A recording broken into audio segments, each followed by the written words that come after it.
Anwar terima baik maaf Najib, isyarat pemimpin berjiwa besar atau langkah bijak.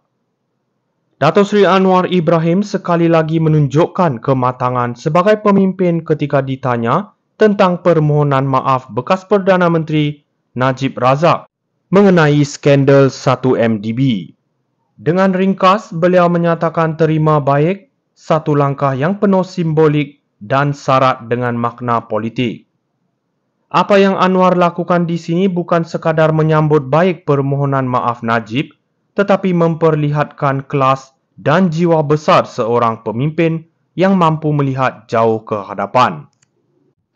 Sebagai Perdana Menteri, Anwar boleh saja mengecam atau menyindir. Namun sikap terbuka beliau mencerminkan pendekatan berdamai, fokus kepada penyatuan negara dan masa depan Malaysia. Anwar memilih untuk tidak bermain api dengan emosi rakyat atau memburukkan Najib. Ini adalah mesej yang kuat. Anwar lebih mengutamakan kestabilan dan keharmonian politik daripada dendam peribadi atau politik. Namun harus kita ingat, dalam konteks mahkamah, permohonan maaf Najib ini tetap mempunyai implikasi yang besar. Adakah ini cara Najib memohon simpati rakyat atau mengakui kesilapan tanpa benar-benar menerima tanggungjawab penuh? Apapun, kenyataan Anwar adalah contoh kepimpinan yang tidak mudah diprovokasi. Inilah kematangan dan kepercayaan diri seorang pemimpin yang tahu bahawa akhirnya keadilan tetap harus ditegakkan. Anwar Ibrahim, terima kasih kerana mengekalkan kewibawaan sebagai pemimpin, menerima maaf tanpa kompromi terhadap prinsip dan keadilan. Rakyat Malaysia berhak melihat pemimpin yang mengutamakan negara, bukan permainan politik. Anwar terima baik maaf Najib, isyarat pemimpin berjiwa besar atau langkah bijak. Dato' Sri Anwar Ibrahim sekali lagi menunjukkan kematangan sebagai pemimpin ketika ditanya tentang permohonan maaf bekas Perdana Menteri Najib Razak mengenai skandal 1MDB.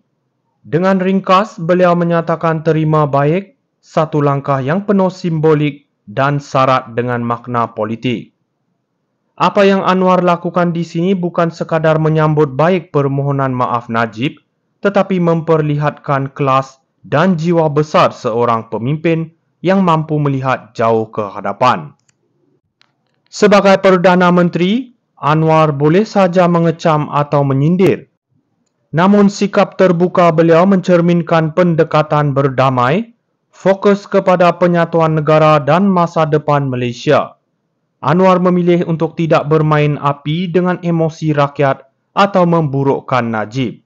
Ini adalah mesej yang kuat. Anwar lebih mengutamakan kestabilan dan keharmonian politik daripada dendam peribadi atau politik. Namun harus kita ingat, dalam konteks mahkamah, permohonan maaf Najib ini tetap mempunyai implikasi yang besar. Adakah ini cara Najib memohon simpati rakyat atau mengakui kesilapan tanpa benar-benar menerima tanggungjawab penuh? Apapun, kenyataan Anwar adalah contoh kepimpinan yang tidak mudah diprovokasi. Inilah kematangan dan kepercayaan diri seorang pemimpin yang tahu bahawa akhirnya keadilan tetap harus ditegakkan. Anwar Ibrahim, terima kasih kerana mengekalkan kewibawaan sebagai pemimpin, menerima maaf tanpa kompromi terhadap prinsip dan keadilan. Rakyat Malaysia berhak melihat pemimpin yang mengutamakan negara, bukan permainan politik. Anwar terima baik maaf Najib, isyarat pemimpin berjiwa besar atau langkah bijak.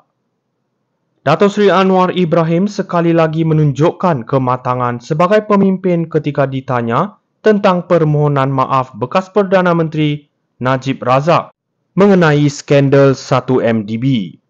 Dengan ringkas, beliau menyatakan terima baik satu langkah yang penuh simbolik dan syarat dengan makna politik. Apa yang Anwar lakukan di sini bukan sekadar menyambut baik permohonan maaf Najib, tetapi memperlihatkan kelas dan jiwa besar seorang pemimpin yang mampu melihat jauh ke hadapan. Sebagai Perdana Menteri, Anwar boleh saja mengecam atau menyindir. Namun sikap terbuka beliau mencerminkan pendekatan berdamai, fokus kepada penyatuan negara dan masa depan Malaysia. Anwar memilih untuk tidak bermain api dengan emosi rakyat atau memburukkan Najib. Ini adalah mesej yang kuat. Anwar lebih mengutamakan kestabilan dan keharmonian politik daripada dendam peribadi atau politik. Namun harus kita ingat, dalam konteks mahkamah, permohonan maaf Najib ini tetap mempunyai implikasi yang besar. Adakah ini cara Najib memohon simpati rakyat atau mengakui kesilapan tanpa benar-benar menerima tanggungjawab penuh? Apapun, kenyataan Anwar adalah contoh kepimpinan yang tidak mudah diprovokasi.